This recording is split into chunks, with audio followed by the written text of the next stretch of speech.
Haryana CM Manohar Lal ने चंडीगढ़ में एक कार्यक्रम के दौरान प्रदेश के अतिरिक्त मुख्य सचिव धीरा खंडेलवाल की 2 काव्य कृतियां मेघ मेखला और रेशमी रस्सियों का विमोचन किया। इस दौरान कार्यक्रम में कई गणमान्य शख्सियत भी मौजूद रहीं। कार्यक्रम को सीएम मनोहर लाल ने भी संबोधित किया। इस कार्यक्रम को लेकर एसीएस धीरा खंडेलवाल ने MH1 प्राइम से बातचीत भी की।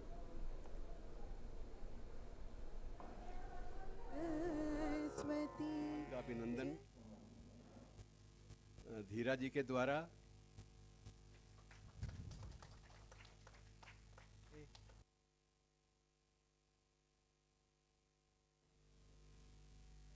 मैं इससे पहले कि सरस्वती वंदना की शुरुआत करूं, 3 सरस्वती पुत्रों को सरस्वती वंदना प्रस्तुत करें। पीयूषा आइए। हरियाणा सीएम मनोहर लाल ने चंडीगढ़ में एक कार्यक्रम के दौरान प्रदेश की अतिरिक्त मुख्य सचिव धीरा खंडेलवाल की 2 काव्य कृतियां मेघ मेखला और रेशमी रस्सियां का विमोचन किया।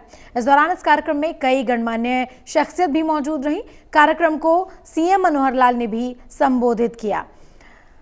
ये तस्वीरें हैं जिसमें एडिशनल चीफ सेक्रेटरी धीरा खंडेलवाल की 2 काव्य कृतियों का विमोचन समारोह है, जिसमें मेघ मेखला और रेशम रस्सियां, इन 2 पुस्तकों का विमोचन किया गया है। हरियाणा के सीएम मनोहर लाल ने इन पुस्तकों का विमोचन किया। इस कार्यक्रम के दौरान हरियाणा की कई गणमान्य शख्सियत भी मौजूद रहीं।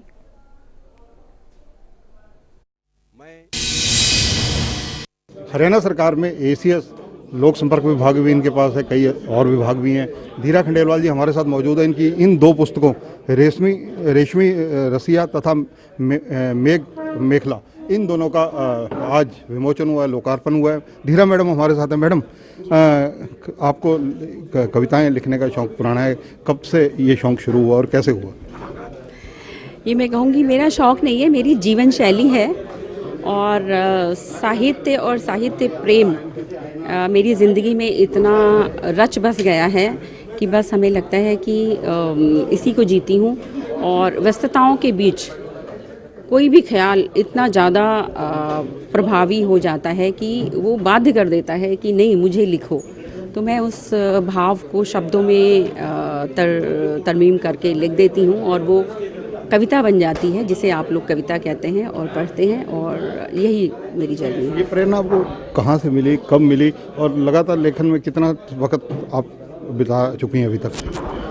प्रेरणा मेरे घर में माहौल था साहित्यिकी का। मेरे फादर लिखते थे, फिर मेरी बड़ी बहनें भी कुछ लिखती थीं, कहानियाँ या कविताएँ या गीत। तो थोड़ा सा वो देखा तो कभी कभार कुछ लिख लिया। लेकिन जैसे जैसे बड़े हुए, समझदारी आई और प्रशासन के क्षेत्र में बहुत से अनुभव मिले और बहुत से दुखी, गरीब या खुश या कुछ तरह तरह के लोगों से जब मिलना हुआ, तो जो एक भावनाओं का, जो एक आप समझें कि भाव हैं तरह तरह के, तो उनसे थोड़ा रूबरू हुए। और संवेदनशीलता तो संस्कारों से आती है, तो संवेदनशीलता और अनुभव और भावों की पकड़ने मुझे कुछ टाइम कैसे निकाल पाती हैं लेखन के लिए, क्योंकि आप अधिकारी भी हैं, गृहिणी भी हैं? कविता लिखने के लिए टाइम की ज़रूरत नहीं है, क्योंकि अगर आप गद्य लिखते हो, कोई कहानी लिखते हो, तो उसके लिए पहले आप प्लॉट डिसाइड करते हो, फिर आप लिखते हो। कविता तो विचार आया, अगर आपने उस समय लिख दिया 2 मिनट में तो ठीक है, अदरवाइज़ वो भाव भी मेघों की तरीके से विलीन हो जाता है। Thank you. तो ये हैं धीरा खंडेलवाल। कैमरामैन अमर सिंह के साथ चंद्रशेखर धरनी, MH1 न्यूज़, चंडीगढ़।